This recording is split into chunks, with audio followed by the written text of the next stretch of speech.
Where is the magical ship of Jason and the Argonauts of ancient Greece? The Golden Fleece, Hercules, Ulysses, and others. The Culture Archive presents a speech of the author George Lekakis, and he explains where this magic hidden ship, the Argo of the Argonauts, could be. The speech took place at the Cultural Center in Viotia in central Greece. The event was coordinated by the Theban Archaeological Tutoring Center. We know that Thebes was a city. It's about an hour and a half drive north of Athens. That was the birthplace of Hercules. The Archaeological Tutor Center, the local community of Xironomi and the associates there. And according to the video, from what I just heard and I'm still hearing, he gives us a lot of facts of ancient Greeks and tells us that in the area of Corinth, the ancient Herod, the Herod of the time of our Lord Jesus Christ, used to buy the fish, get the fish from there. He had fisheries there, and use salt to preserve them, and would supply them to Rome. That's how he made his money and made all the various expansion of various construction in Jerusalem and other places by his fishing industry from the area of Corinth.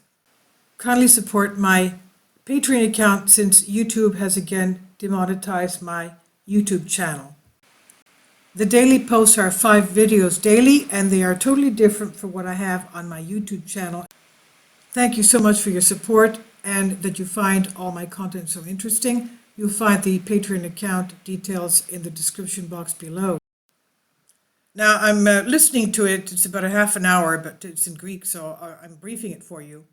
And he tells us about the various ancient buildings that archaeologists here, we have 2 pictures of them, various gates that are found in the area of Viotia, central Greece. He says this is the example of 2 gates of a city that Herod the Great built in central Greece, Viotia.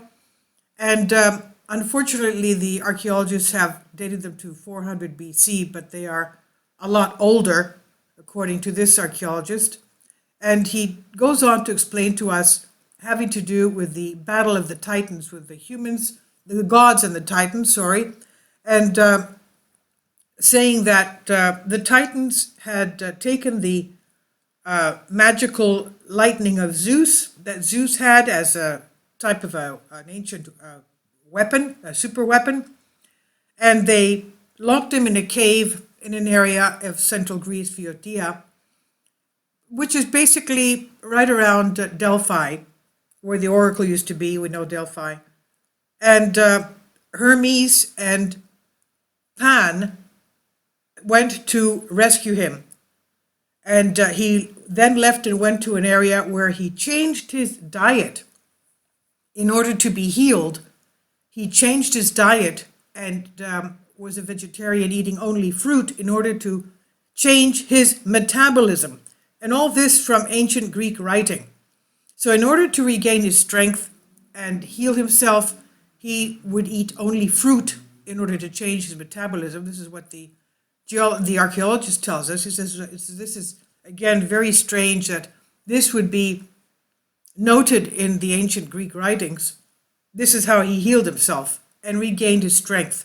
And his lightning rods of Zeus were reissued to him by Hephaestion, the god who was in charge of metallurgy. Then he goes on to explain the meaning of ancient Greek words and the locations around the Aegean and the Corinthian area and the Ionian Sea towards Italy. He says that one of the islands was Siphnos, Siphnos meaning siphon. He says there was an area there that would siphon water from one place to the other. It was like an underground water and a gate, and he's now getting into that. But he says that these siphon areas would also connect the Aegean Sea with the Ionian Sea, that is somehow underground under the area which is the landmass of Greece. So they knew about these geological areas.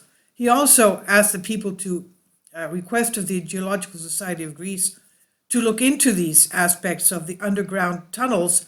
We know that the whole of Europe had underground tunnels. We knew this from past articles. We had tunnels all the way from Scotland, joining all the way to through Europe and all the way down to Giza, the Giza pyramids.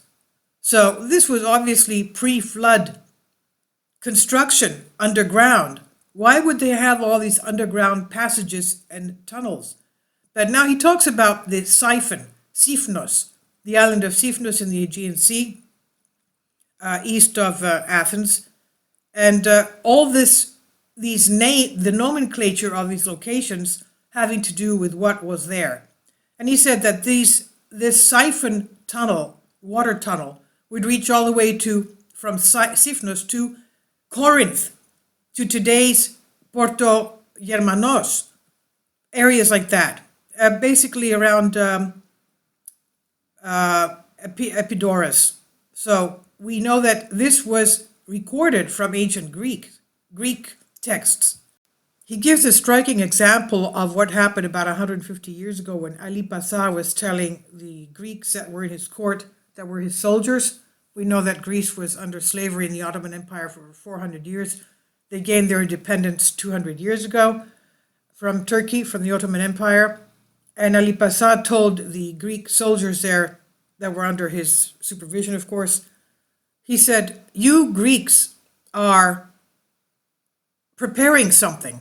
I know it." He says, "because you're no longer baptizing your children with names like John, Constantine, Paul, Simon, things like that.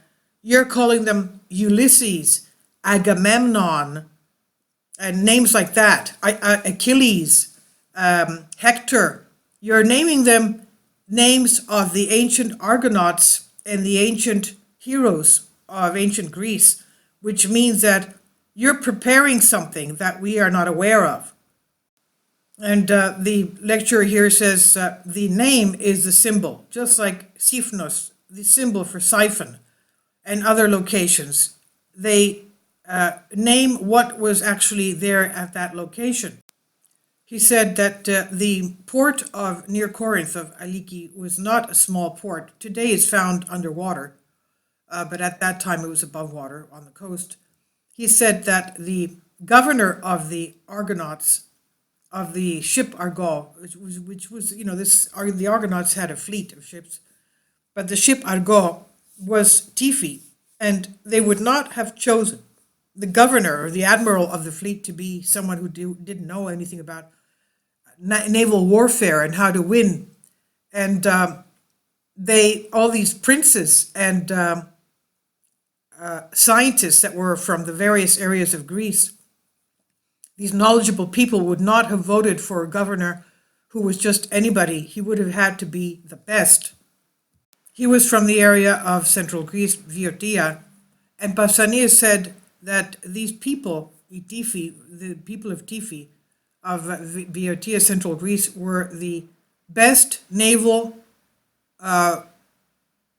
sailors, the Argonauts, the sailors of the Argo, or the Argonauts. Now the lecturer says that Viotia and Thebes was the area that was before Athens was established and other cities, and it was more knowledgeable and ancient and had the wisdom of naval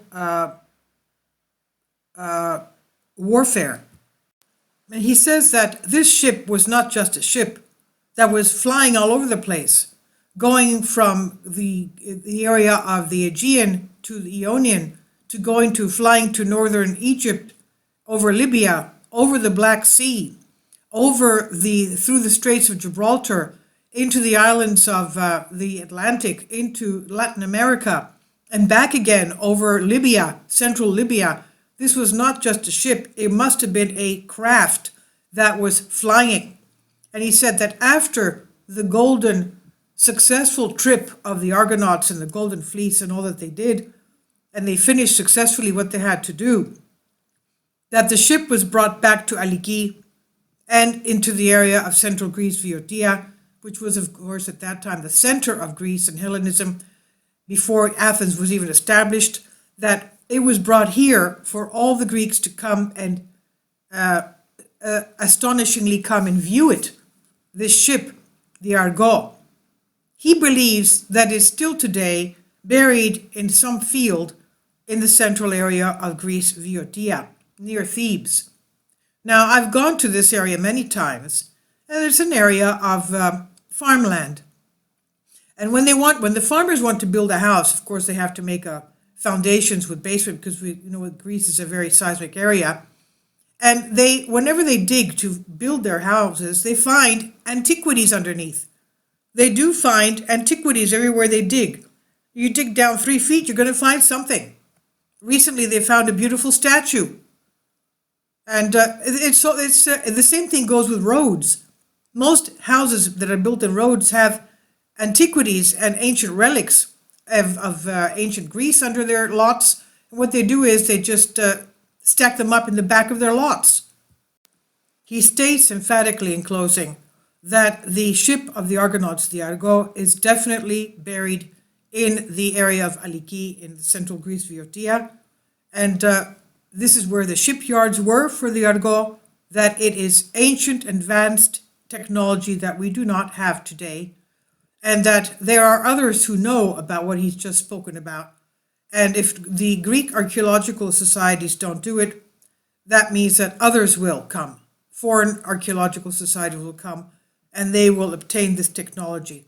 This was not just a ship made of planks of wood, a trireme, that we believe that ancient Greeks had. This was a special type of a flying craft with ancient advanced technology.